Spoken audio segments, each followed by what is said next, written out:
Dinghy's on board, sir. Tell him to come below and report. It'll be a pleasure, sir.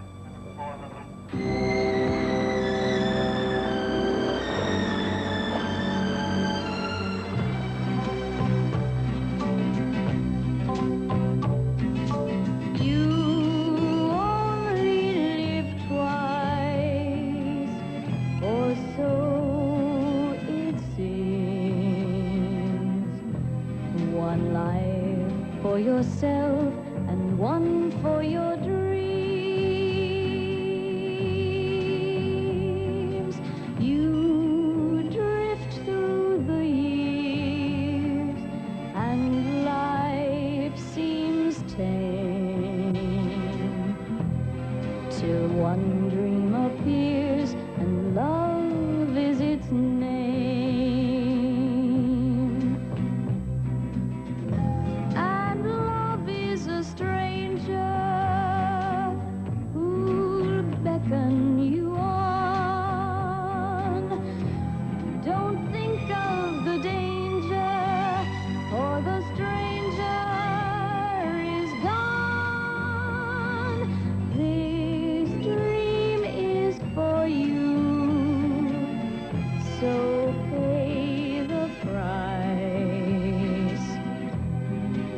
One dream come true, you only live twice.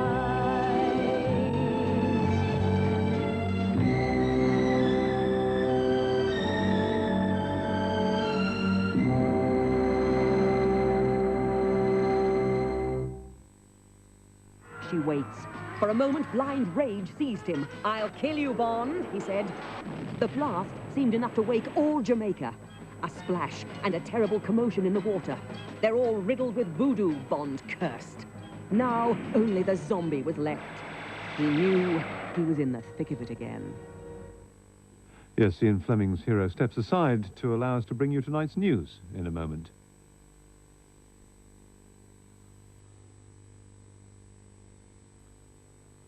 Sporting people, scientific people, self-employed people, single people, stylish people.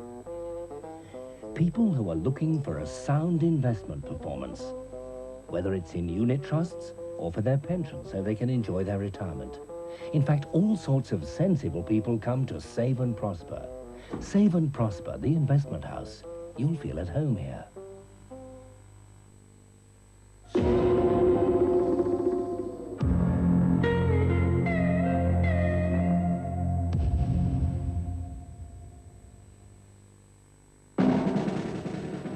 Here's a refreshing new act. Magic circles. If you can find time to keep abreast of things on a Saturday, are you making time to keep ahead of them during the week? No FT, no comment.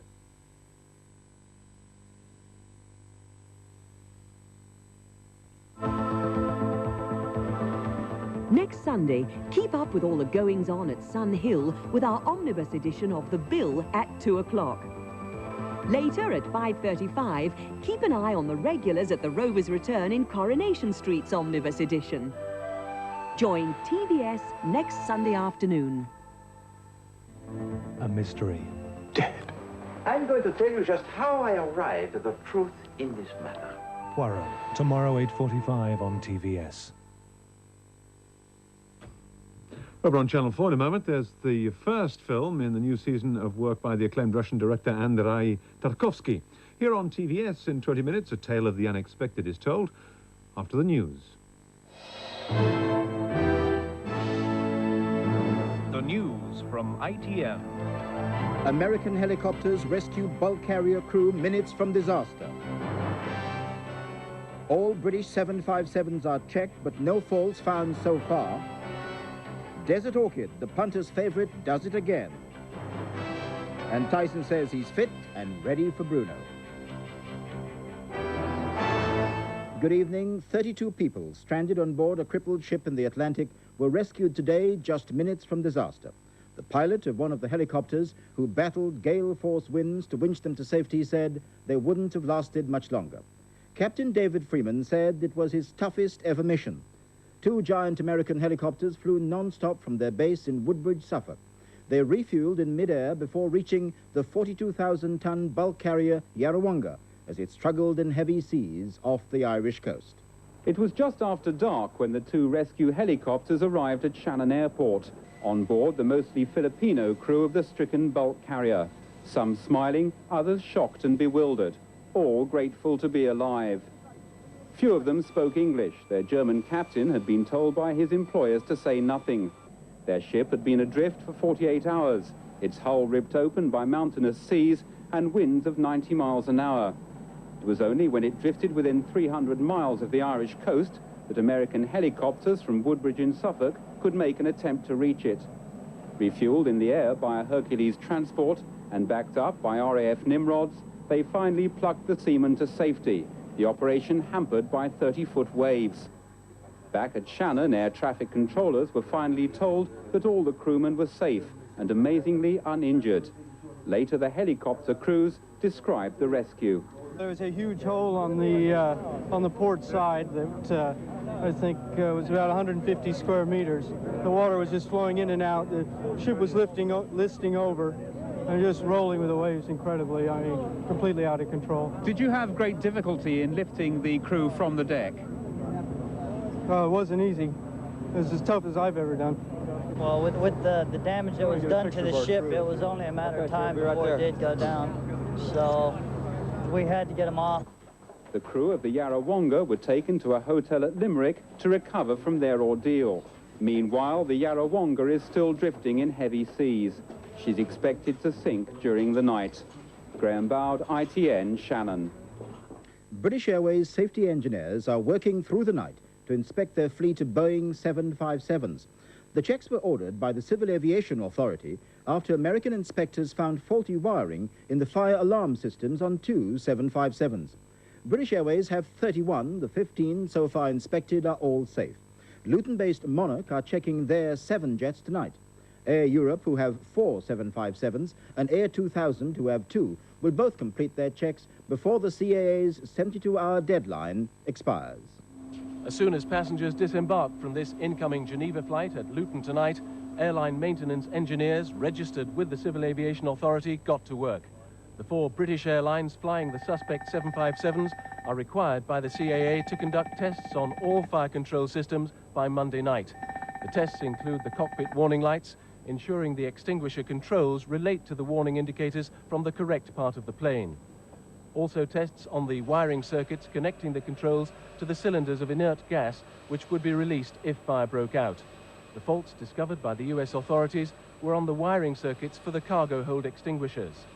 In a correctly wired 757, a fire in the forward cargo hold would tell the pilot to switch on the appropriate localized extinguisher. On the incorrectly wired jets, a fire in the forward hold would have indicated the button operating the rear extinguisher. British Airways, with a 31-strong fleet of 757s, has checked 15 and will check the rest tonight. All planes tested so far have been satisfactory. With this new alert, after Sunday's 737 crash, what questions are being asked about the safety of Boeing aircraft generally? The airlines in the industry are a little bit worried about the possibility of Boeing's quality control reducing. The airlines are being phenomenally demanding on Boeing at the moment. They're requiring it to churn out airlines from its production lines at a record rate. Investigations into the M1 British Midland crash are believed to have virtually ruled out the possibility of a fire alarm system fault. The focus is now on the sophisticated electronic vibration alarm, which indicated a problem in the starboard engine. When Boeing rolled out the 737-400 last January, it was a moment of high pride for the company and its hometown.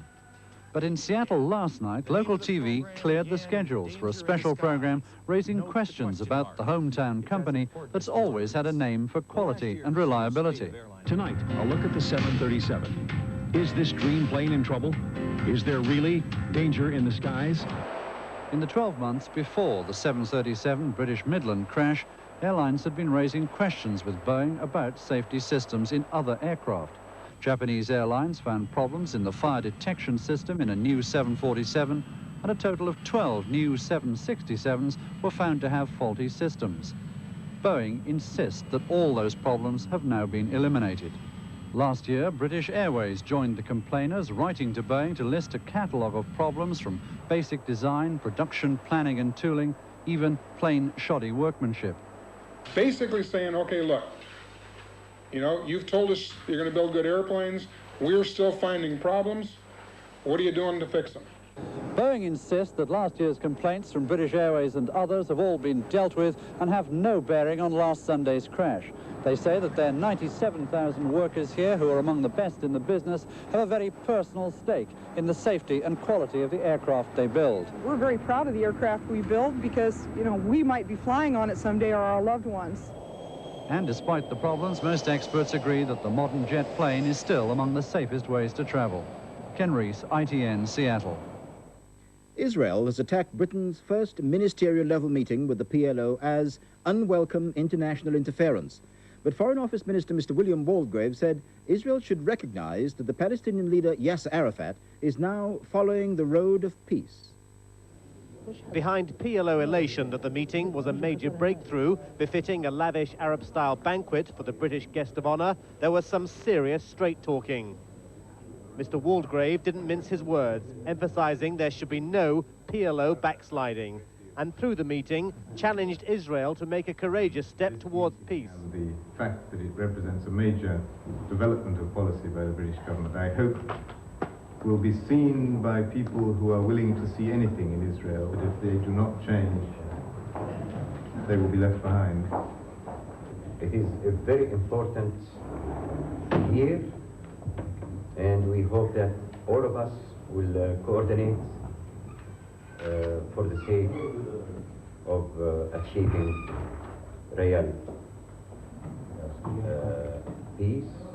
Mr. Arafat was clearly convincing, and the minister had this to say to Israel's leaders. When are you ever going to find better people and a better time to talk to them than now? And if they say no? If they choose, they can paint themselves into a corner, the only exit from which is a route paved with tragedy. Israel's denunciation of the talks comes as no surprise, and Mr. Waldegrave, who visits Israel soon, can expect a cool response to the British initiative. Brent Sadler, ITN, Tunis.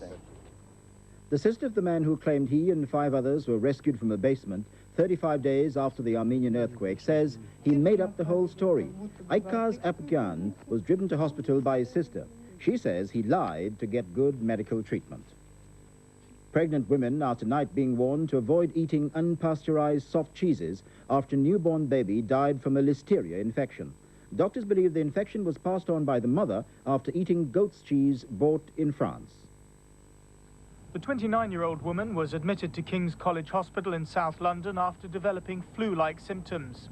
Fetal monitoring equipment showed the unborn baby was distressed and had a rapid heartbeat. Medical staff decided a caesarean operation must be performed. The baby was in very poor condition. It was clearly badly infected, and in spite of the great skills of the neonatal pediatrician, they were unable to save it, and it died within 2 hours. Doctors believe unpasteurized goat's milk cheese may be the source of the infection. We know very well that soft cheeses, unpasteurized cheeses, from whatever country in fact, if they're unpasteurized and soft cheeses, they carry this risk. Over the past year, doctors have reported increasing numbers of cases involving the listeria bacterium. For a healthy adult, it produces flu-like symptoms. But for an unborn baby, it can be fatal. James Forlong, ITN, South London. And now, with news of the day's sporting action at home and Mike Tyson in America, here's Mark Austin. Arsenal may be out of the FA Cup, but they're still on target for the league title. They're 5 points clear at the top tonight after a 3-1 win at Everton. Paul Merson scored their first. It was his 6th goal in 7 games. The result some compensation for their midweek exit from the FA Cup. 2 goals from David Speedie meant a home defeat for Norwich. The winner, though, only came in the last minute. Alex Ferguson's teenage stars dealt a blow to Millwall's title ambitions. Injury hit United included 7 players under 20 in their lineup at Old Trafford. A broken-down train threatened to strand half the Millwall fans, but they arrived in time for an even more painful afternoon. For out on the pitch, United's new generation of babes was snapping at the heels of a Millwall team surprisingly still in third place. Only once did fullback Lee Sharp lose his way, and it almost cost United dearly. But it was too easy for Sheringham, Leighton somehow keeping it out. Millwall's lack of subtlety in defence let United in for the first. Hughes dodged through, and when the ball spun loose, Blackmore's marker was asleep.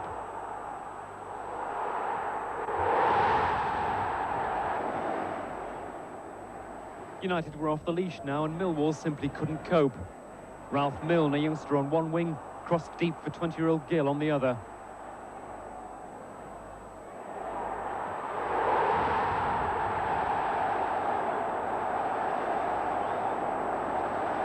The second half, though, was a much more dour affair.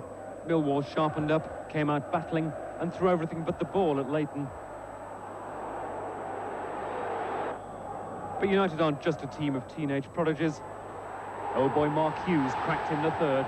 Peter Staunton, ITN Sport, Old Trafford. So that win lifts United into 6th place. Liverpool came from 2 goals down to draw with Sheffield Wednesday at Hillsborough.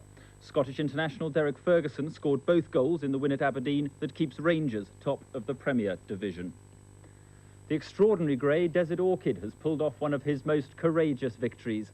In the big race at Ascot, the punter's favourite was heavily handicapped, carrying 23 pounds more than the much-fancied Vodkatini. But when that horse fell early on, it developed into a classic finish between Desert Orchid and Panto Prince. The Grey's jockey, Simon Sherwood, unbeaten in 7 rides on the horse, had to resort to the whip for the first time as Panto Prince pulled clear after the final fence. It worked, Desert Orchid winning in the last stride.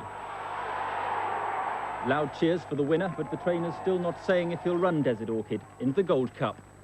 The situation is the same.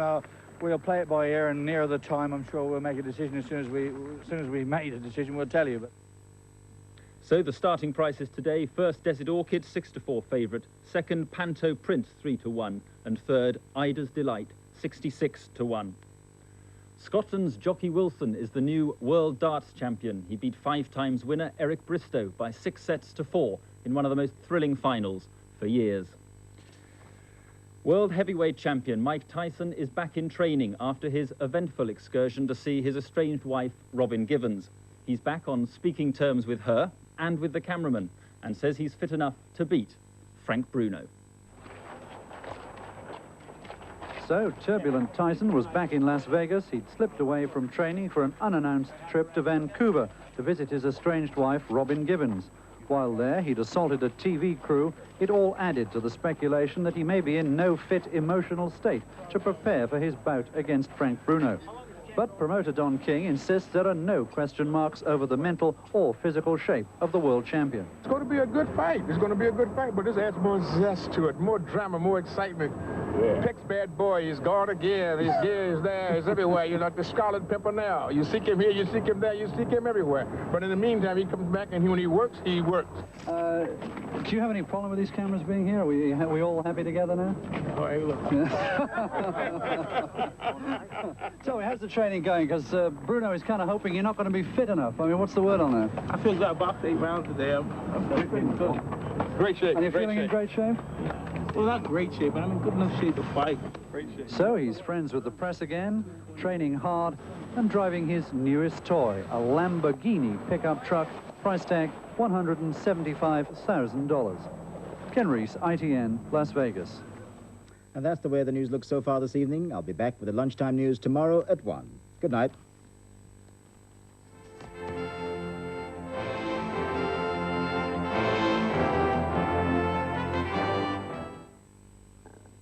Here's the weather. Tonight will be dry with a moderate southwesterly wind. Overnight it'll become a rather cloudy with temperatures falling to a minimum of 4 degrees Celsius. Tomorrow will be dry with some sunshine, although there will be more in the way of cloud than today. Temperatures will rise to a maximum of 11 degrees Celsius and the winds will increase to a fresh southwesterly. That's the forecast. Next on TVS we can expect the unexpected, certainly a tale thereof.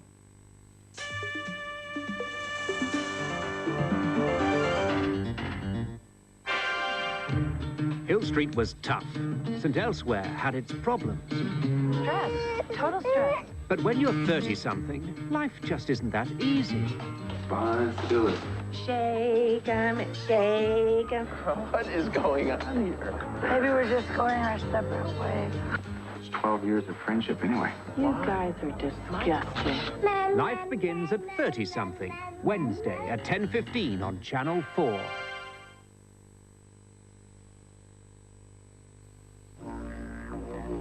In the beginning, when himself created the world, he had all these weird and wonderful things left over. What can I do with these, he thought. I know, I'll stick them all down under, he said. In Australia, the land of wonder. So he gave us thousands of miles of fantastic coral reef. And the air's so clean, you can't even see it. One of the world's greatest rock gardens, with a nice little Barbie area. Of course, he had a sense of humour with our wildlife. Like the famous giant hopping mouse. And the biggest chickens you've ever seen.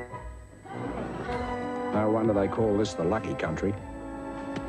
You can find out for yourself by phoning for a free copy of the Aussie Holiday Book. The book's good enough to make into a movie. Want to be in it? Come and say good day.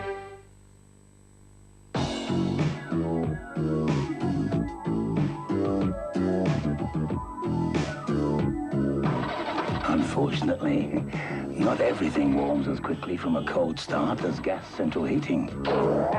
Gas is still as economical as it always has been.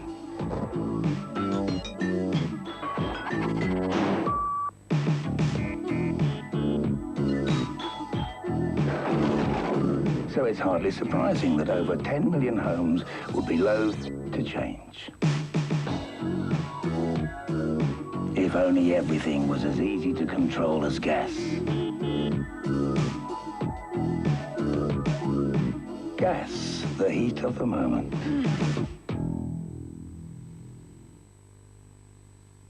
It's the world's most popular indoor hobby, stamp collecting. Tomorrow, start collecting the Sunday Times to pick up a free souvenir envelope, to discover the countries of the world, explore the world of nature, learn about the past, the present, the future. Collect them all in a superb world stamp album completely free. There's a special free gift for stamp lovers, plus a second free album to help you start your Great Britain stamp collection. And everyone gets a free packet of stamps and a chance to find one of 100 rare penny blacks, Britain's very first stamp. Altogether, 5 free offers, 16 million free stamps. Start collecting the Sunday Times from tomorrow. It's a world champion. It has fuel injection. It's turbocharged. It has a 2.9-litre engine. It's a race winner. It's the British Rally champion. It has 4-wheel drive. It's a diesel. It's a hatchback, a saloon, and an estate car. It's the leader of its class. There is only one Ford Sierra.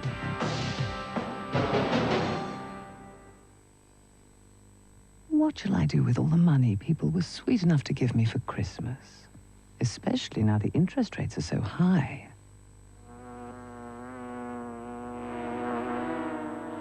Make a beeline for N&P or call free on 0800 400 411.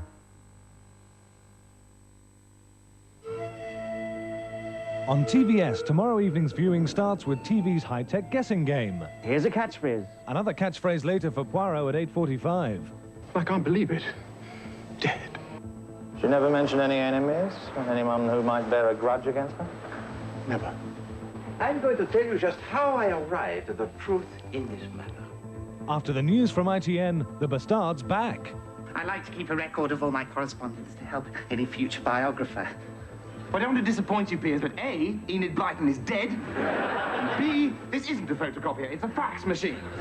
And with the full evening's printout featuring Wish Me Luck at 7:45, that's tomorrow night on TVS. In half an hour here on TVS, John Hurt and Jim Belushi talk about their attitudes, beliefs and incidents that have moulded their lives. Aspel and Company in half an hour. After a story with the morbid title, Kindly Dig Your Grave, in our series Tales of the Unexpected.